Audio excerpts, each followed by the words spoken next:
Salut à toi et bienvenue dans cette nouvelle vidéo. Alors je crois qu'il y a des bruits dehors, je sais pas si tu les entends. Il y a une espèce de camion qui est en train de brûler ou déverser je ne sais quoi. Bon, c'est pas très grave, j'ai quand même. Bon, je vais fermer la fenêtre quand même s'il fait assez chaud. Donc on se retrouve aujourd'hui pour un nouveau podcast audio. Et aujourd'hui on va parler de quoi? Eh ben on va parler tout simplement de. Ah, pardon. Je suis assis tranquillement, je me pose tranquillement. Donc, je vais te parler d'une chose, c'est les douanes. Les douanes, alors. Ça fait assez con comme sujet, genre, attends, il va nous parler des douanes, le gars, mais qu'est-ce qu'il raconte? Non, je vais te parler des douanes quand tu vas dans un autre pays.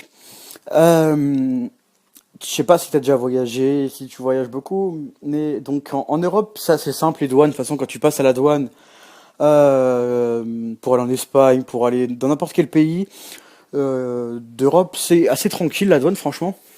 Pareil, quand tu vas dans un pays d'Afrique du Nord et tout, c'est assez tranquille d'y aller. Par contre, il y a une douane qui m'a choqué, c'est la douane américaine. Alors, bon, tu sais, donc, je suis allé aux États-Unis et j'ai vu, la douane américaine est juste folle. Déjà quand je suis arrivé à Los Angeles, en début janvier, la douane, mais oh là là, mais c'est bon déjà, bon j'ai dû attendre 3 heures à l'aéroport parce qu'il y avait une queue, mais je te raconte même pas, c'était n'importe quoi. Il y avait une queue, mais genre de toutes les nationalités possibles du monde. Je pensais pas qu'il y avait autant de gens qui pouvaient être au même endroit, au même moment. Et après, je suis passé à la donne américaine. Ce qui est assez fou, c'est que moi, on m'avait dit, ouais, tu verras, genre, le gars, il va te regarder bizarrement et tout, machin. Bah, finalement, moi, il m'a regardé, il a tamponné mon machin, il a fait Welcome to USA. D'accord. D'accord. Mais là où j'ai vu la douane américaine, la véritable douane américaine, c'était pas là. Parce qu'encore à l'Axe, donc l'aéroport de Los Angeles, il y a pas, la plupart du temps, c'est des gens qui sont riches, on va dire, qui arrivent par avion, qui arrivent souvent de l'Europe. Parce que tu vois, c'est par différents trucs. Les citoyens non américains, machin, ils doivent passer dans telle file d'attente. Et puis, dans cette file d'attente-là, il y a que des Chinois, des Japonais, des Européens quelques personnes d'Amérique du Sud, mais sans plus. Et après, donc, moi, je suis allé à Tijuana, donc à Tijuana qui est au Mexique. Donc, pour y aller, il n'y a pas de problème. Alors, pour y aller, donc, tu passes par la douane mexicaine. Bon, ils te parlent en espagnol, mais tu comprends à peu près, tu vois, c'est pas tout- c'est tout con, hein, tu remplis un papier. Alors, le papier, faut surtout pas le perdre, parce que si tu le perds, tu re-rentres pas aux États-Unis. Ce qui serait un peu con.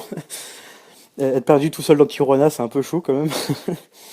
Et donc tu remplis un papier pour y aller, donc en espagnol, bon il est en espagnol, mais genre tu dois remplir nom, prénom, âge, date de naissance, ton pays, machin, nanana. Tu passes tranquillement, mais franchement tranquillement. Pour le retour, j'ai jamais vu un truc aussi sécurisé au monde. C'est, mais j'ai jamais vu un truc aussi fou que ça. J'ai jamais vu ça de ma vie. Tu re-rentres, donc du Mexique aux États-Unis, mais la douane. En fait, donc il y avait trois postes pour revenir aux États-Unis. Il y avait trois postes. Et moi j'ai passé le premier. Et après ils m'ont directement dit c'est bon quoi, c'est fine, tu peux y aller quoi. Parce que moi donc je monte mon passeport déjà. Il regarde mon passeport, il a gravité ma tête. Hop, bon français, européen, tout en règle. Le visa américain est là, son titre de ce jour est là. Le papier qu'on nous a filé à la frontière mexicaine, il est bon, il est tout rempli. Tout est bon. Pourquoi vous êtes allé au Mexique? Pourquoi vous êtes allé à Tijuana? Toi, tu fais, bon voilà quoi. Tu rentres, t'as un peu comment dire. T'as un peu fait la fête, on va dire. Tu rentres, il est 2 heures du mat, 3 heures du mat, t'as les yeux explosés, t'es là, et on te regarde, genre, t'es allé faire quoi à Tijuana? Ouais, allez, je suis allé visiter la ville, c'est joli. Donc bon, ils savent très bien, les gars, mais bon, tu rentres. Donc moi, je suis rentré, donc j'avais des gens qui venaient d'Europe qui rentraient facilement. Et là vient les personnes qui viennent d'Amérique du Sud. Donc j'avais des potes avec qui venaient du Chili, par exemple. Et donc, pour re-rentrer, ah bah, là, ça passe moins d'un coup, tu vois. Donc, ils sont passés au deuxième, il y en a qui sont passés au deuxième poste et au troisième poste. Donc, bon, tout le monde a réussi à rentrer au final. Nous, on a dû attendre 1 heure on a dû attendre 1 heure, c'était au Jack in the Box qui était à la frontière. Si tu connais pas Jack in the Box, c'est une espèce de fast-food. Je crois que je sais pas si ça t'intéresse que je fasse une vidéo sur tous les fast-food, tous les trucs américains. Ça sera assez drôle parce que j'en ai testé tellement sur sur les routes américaines, c'est tellement fou. Si ça t'intéresse que je fasse ça, les fast-food, tout ça. Ouais, ça t'intéresse, vas-y, dis-moi, c'est des trucs américains que t'aimerais bien, ou des lieux je sais pas, ou plein de trucs comme ça. Et donc pour passer, on a dû attendre longtemps, et quand même j'ai réussi j'ai quand même pris mon menu et j'ai quand même réussi à tout le finir, tu vois. Alors bon, je dis pas les menus américains. Donc on a attendu à peu près 1 heure, et putain mais c'est chaud quand même. C'est quand même chaud que ça soit aussi sécurisé. Mais en fait c'est de la sécurité, mais sélective, tu vois, et complètement raciste, hein, on va pas se cacher. T'es blanc, bon, bah, ça passe, y a pas de problème. T'es blanc, tu viens de France, bah, voilà, quoi, la France et les États-Unis, ils ont une relation diplomatique qui est énorme, quoi. Donc, donc voilà, quoi, tu passes facilement, t'es français, t'as un passeport européen, en général, tu passes très facilement, quoi. Mais quand tu viens d'Amérique du Sud, et que ce soit toute l'Amérique du Sud, hein, à part peut-être le Brésil c'est moins parce que le Brésil c'est un pays qui a des très bonnes relations quand même avec les États-Unis, mais sinon waouh, mais j'avais jamais vu ça. Moi ça m'avait choqué en fait sur place. Euh, et le deuxième truc c'est quand je suis revenu en France, j'ai dû passer une de ces douanes pour partir, donc pour revenir pour aller, donc j'allais en Angleterre. Et donc pour quitter les États-Unis, mais j'ai passé une douane. Oh mais c'était n'importe quoi. Parce qu'en fait, en plus il y avait donc comme il y avait des alertes attentats en France, et ben ils avaient fait un truc. Donc les États-Unis quand ils partaient des États-Unis pour aller en Europe, il y avait des contrôles supplémentaires. Donc j'ai passé des contrôles supplémentaires, mais putain mon Dieu quoi. Oh, mais c'est n'importe quoi. Mais vous voyez bien, je sais pas, vous voyez bien que je suis français. Donc on m'a posé, donc toi tu passes les fameux portiques de sécurité machin. Et des fois, ils prennent des gens, et après, ils prennent des gens au hasard pour les interroger. Et devinez sur qui ça tombe, ces trucs au hasard, sur moi. Donc, on me demande vite fait, hop, on me dit, donc je vais avec un flic, un mec, un américain, un douanier américain qui passe, et puis il commence à me dire, donc, vos documents, machin, nanana, quelle compagnie vous prenez, machin. Mais ça a bien duré 5-10 minutes, hein. Oula, même plus, au moins 5-10 minutes. Et donc le mec, il a commencé à me poser des questions, a commencé à me dire, bon bonjour, alors déjà, sachez que sachez que c'est complètement random. Le mec, il dit ça dès le début, donc c'est complètement aléatoire. D'accord, merci, pourquoi ça tombe sur moi? moi, mon plan, c'était d'aller au Starbucks qui était à côté, mais non, vous me saoulez. Bon, bah après, c'est quand même pour la sécurité, c'est histoire d'eux quand même. Et donc, je passe dans ce fameux, donc c'est une petite pièce à la con, hein, c'est une petite pièce toute blanche.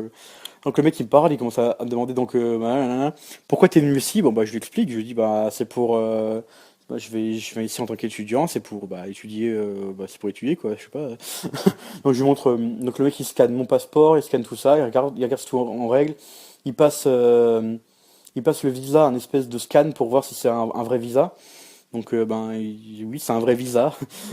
Donc il regarde si tout est en règle, il a regardé, il a demandé que je vide mon sac. J'avais un sac sur moi et j'avais un sac pour mon PC portable. Donc mon PC portable, il regarde et tout, il regarde vite fait et tout comme son extérieur. Moi, je pensais qu'il allait me demander carrément de l'allumer et tout. De toute façon, j'avais rien sur mon PC portable, j'avais rien de particulier. C'est un PC portable MSI, si tu connais, c'est un PC portable gamer, de gamer à la base. Donc voilà quoi, y a rien de très particulier. Après, il a regardé vite fait, c'est pas les deux trois trucs, machin. Et dans mon sac, putain, mais après, il m'avait fait chier à un moment parce que un parfum Dior. J'avais un parfum Dior. Et le truc, c'est que il me disait que ça, fallait la mettre dans la valise. Alors la valise, je suis désolé, mais je l'avais déjà mis en soute. J'avais déjà mis, oui, je l'avais déjà donné à la compagnie, quoi. Et je lui dis, bah ouais, bah j'en fais quoi alors? Il me fait, bon, il me regarde, il fait, bah normalement vous devez le jeter, mais bon, gardez-le, quoi. Parce que normalement, les flacons de parfum et tout, faut tout, faut les mettre, faut les mettre dans des sachets et tout. Et moi, je l'avais pas fait ça. Je l'avais pas foutu dans un sachet. Et puis j'avais passé le scan tranquille. Donc il m'avait un peu saoulé sur ça, mais sinon ça allait. Après, j'avais rien de particulier et tout. J'avais pas trouvé il avait pas trouvé de couteau ni rien, rien de particulier. Il avait, non, bon, ça passait et tout. Il a aussi demandé mon porte-monnaie, vite fait. J'ai rien de particulier dans mon porte-monnaie, hein. J'avais de l'argent, j'avais ma carte bancaire, j'avais ma carte d'identité aussi française, d'ailleurs qui était plus valide. Mais ils sont foutés parce qu'en fait, comme c'est à l'envers, comme eux ils le lisent à l'envers, les Américains, et ça faisait une bonne date, donc ça allait. Je crois que ma carte elle est périmée je crois que c'est le 7-3, le 7 mars 2017, et comme lui il a inversé, il a cru que que c'était périmé le 3 juillet, donc ça passait. Mais bon, de toute façon, je pense qu'ils s'en foutaient un peu que ma carte d'identité soit périmée, hein. C'était plus le passeport lui qui l'intéressait. Donc voilà, c'était un peu pour te raconter mon petit périple avec la donne américaine. Donc, parce que je sais on a beaucoup entendu parler ces derniers temps cette fameuse douane américaine avec Trump qui veut interdire l'accès. Alors, je sais que par exemple, les gens qui ont un passeport algérien ou marocain, je crois qu'ils peuvent plus y aller. Euh, Plein de trucs comme ça, je me souviens plus exactement, mais voilà. Donc, c'était pour quand même te dire que la donne américaine, elle est assez rude. Normalement, si tu m'écoutes, t'es français, suisse, belge, je sais pas, tu vois, peut-être luxembourgeois. Je viens de pays qui sont assez en bonne relation avec les États-Unis, donc normalement ça devrait le faire. Quand tu passes à la donne américaine, normalement, il n'y a pas de problème, ils signent, il n'y a vraiment pas de problème normalement. Donc c'est pour te prévenir. Alors, à la donne américaine surtout, je tenais à te dire, ne flippe pas. Si t'es quelqu'un qui stresse et tout, flippe pas parce que ils peuvent te retenir pour ça. Et d'ailleurs, et si tu stresses, bah, tu vas encore plus stresser devant lui. Donc ils vont trouver ça chelou si tu stresses devant eux. Si tu poses, alors il y a des questions qu'il faut vraiment très bien répondre. On m'a toujours prévenu sur ça et c'est vachement important. Si on vous demande pourquoi vous venez aux USA, soyez très clair. Pourquoi je viens exactement? Vous dites pas ouais, si vous êtes étudiant, vous dites pas ouais je viens étudier et travailler. Non non non. Vous avez un truc pour les étudiants, vous dites je viens étudier, c'est tout. Je viens étudier à telle école, tel machin, bam. Si vous venez travailler, je viens travailler dans telle entreprise, tel machin, bam. Si je viens en touriste ici, en Californie, à Los Angeles, je vais rester dans Los Angeles en général, je repars dans une semaine, j'ai mon billet d'avion avec telle compagnie, bla. Si tu, j'en ai connu un qui avait fait une erreur de dire que il venait étudier et qu'il allait faire un stage d'une semaine dans une entreprise. Donc, là-bas, en fait, aux États-Unis, un visa travail et il n'y a pas de visa travail et études. Tu peux pas, tu dois soit travailler, soit étudier. C'est, c'est tout. Après, il y a peut-être des visas spéciaux, mais ils sont très durs à obtenir. Le visa travail est extrêmement dur à obtenir. Le visa, je vais y arriver. Il y a un visa business après, mais c'est pour le business. Mais après, donc le visa étudiant, c'est le plus simple à obtenir. Donc il y a quand même des fraudes avec ce fameux visa étudiant pour aller travailler illégalement aux USA. Donc fais gaffe. Donc toi, je pense pas que tu vas travailler illégalement aux USA, mais fais vachement gaffe sur ça. Dis clairement pourquoi tu viens aux USA. Euh, et encore une chose, c'est ils vont aussi te demander est-ce que vous voudriez est-ce que par la suite vous voudrez vous installer aux USA? Dites non, un catégorique non. Bon, rajoutez pas non plus non, c'est de la grosse merde de votre pays. Non, dites tout simplement non, non. Parce que ça, ils vont mal le prendre. Alors je sais pas pourquoi, mais ils vont mal le prendre, ils vont mal le. Si vous posez des questions comme ça, non, non, non, non, non, je vais pas m'installer ici. Moi, j'habite en France, c'est très bien, tu vois. Bon, voilà, c'était mes petits conseils. Donc, pour passer la douane américaine, en général, les douanes dans le monde, mais à part, il y a vraiment que les États-Unis qui a une douane très, très bizarre, on va dire. Donc voilà, je te préviens sur ça. Je t'ai raconté ma petite histoire. Donc moi, je te dis à la prochaine pour une petite vidéo. Allez, salut.